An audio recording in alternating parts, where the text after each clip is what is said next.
G'day guys and welcome back to the JFBS Supercoach channel. And today we're going to go through the week one review of the NBL Supercoach League, or not league, the format, the new Beat the Coach format.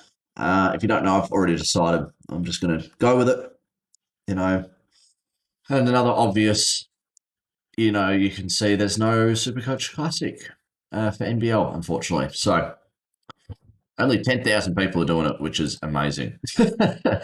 But I guess the main thing you want to do is beat the coach, and we've done that. We beat Montrose Harrell first week. Let me get my team back up and see who I had. Here. We can see the game day here. So I did make a couple changes to the team, I believe. Yes, I did. Cool. So I made a couple changes. I brought in, who did I switch out? I got rid of Magne and I brought in Jesse Edwards. That was a brilliant pick for me. And I probably should have done that at the start and probably should have had him as captain as well, unfortunately. But 146, that was great. And then another guy I got rid of Magne and I got rid of Delaney. I brought in Menenga. Probably another big mistake there. So at least I went 1 for 2 there. Let me just see, how did he go? Where is Delaney? Is he here? Maybe not.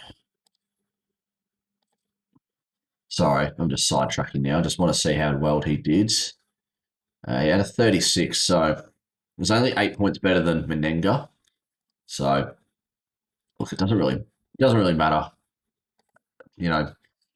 Menenga could have scored so much more, but unfortunately did get that concussion. But yeah, we'll go through the team. Those were the two changes. And yeah, so I captained Tyler Campbell. I thought he was going to be more facilitating. Like, he plays well. I watched both games. I thought he was going to have like 8 assist games like he did in the Blitz, but obviously didn't.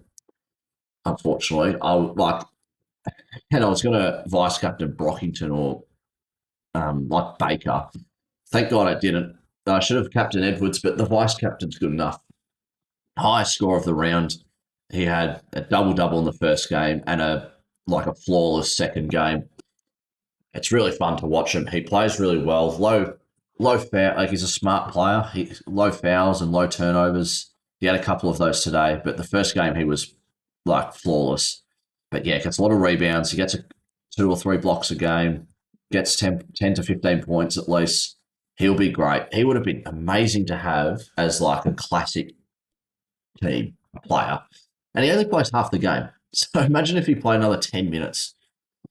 I don't know if they're doing that on purpose, but maybe they're trying to stretch the floor out. That's why they bring in Krislovic halfway through the game as well. Rob Baker, you'd think a guy who starts for the American team for the AmeriCup, you'd think for a guy who starts that, he would start in the NBL. And I don't know I can't pronounce New Zealand's head coach, but I don't know what he's doing, because Baker can, stretch the floor. He can rebound. He can score at will. He's a great player. Why you've got him off the bench? It must be something personal, because that's just weird, and I don't understand why. He would have scored a lot more. That second half of today's game, or when I'm recording this today, which is Sunday, he played really well. So it's a bit odd. Brockington, I need to check his stats, because he just shot super, super inefficiently over the 2 games, which is really annoying. It was a bit like Bryce Hamilton Bryce Hamilton would have been a perfect swap for him. But yeah, you live and you learn. Breakers, he had 21, 6 and 2. He's only had a 23 Supercoach. He had 4 turnovers and 2 personal fouls. And he shot efficiently, 10 for 19 there. Let me just find the other game here. They played Friday, against Brisbane. Also watched that game. I've watched all the games, so I think I know what I'm talking about here. Yeah, 16, 2 and 1, and only had a 12 Supercoach score with 4 turnovers and 3 personal fouls. And he plays about 30 minutes a game, which is a bit concerning for the future. I'm sure like he'll adjust to the league, and it does take some time to adjust to. Obviously, Edwards is just doesn't need any bloody um what's it called, any time to adjust to the league. But yeah, Ben Air, 18. He had a good first game, and then the second game it was a scrap game. Like that the Perth Tassie game was really good defensively by both teams, more particular Tasmania. But Perth, like when Mason Jones also adjusts, he is going to be a problem. But going back to Ben Air, he played 12 minutes. He only had 2 points and 1 assist and had 2 Supercoach points. But when he played on, once again, was it Thursday? No. Oh my God. Wasn't Thursday, was it? No, it was Thursday. He had a lot better of a game here where, I mean, he had 2 points and 4 assists, which was 16 Supercoach. Oh, and 2 steals, which would have helped. But yeah, he's going to be one of the main guys that comes off the bench for Tassie. They've actually got a pretty decent enough bench. It's just as soon as Magnay goes down, Bannon's going to have to play the 5. Don't know how I feel about that, even though he gets a lot of boards, which is really good. But yeah, Ben Abb, great first game, poor second game, but he gets over his break even or is projected, so that's good enough for me. And Menenga, he had a really good first game. It's really unfortunate that he got that concussion in the second, right at the end of the first game, and wasn't able to play Melbourne today.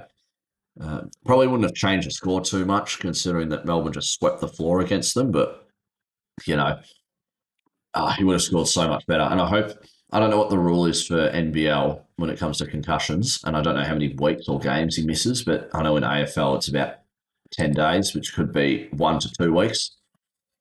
But yeah, that could happen. But yeah, I'm just going to have a look here. The doubles this week, as you can tell, you don't need a trade, but you still stuck with the same $1.4 million salary. So this week, the doubles are Brisbane and Cairns, which is really good. Let's go to 6-man here. But yeah, some guys you want to look forward to have. Marcus Lee is a number 1 option for me.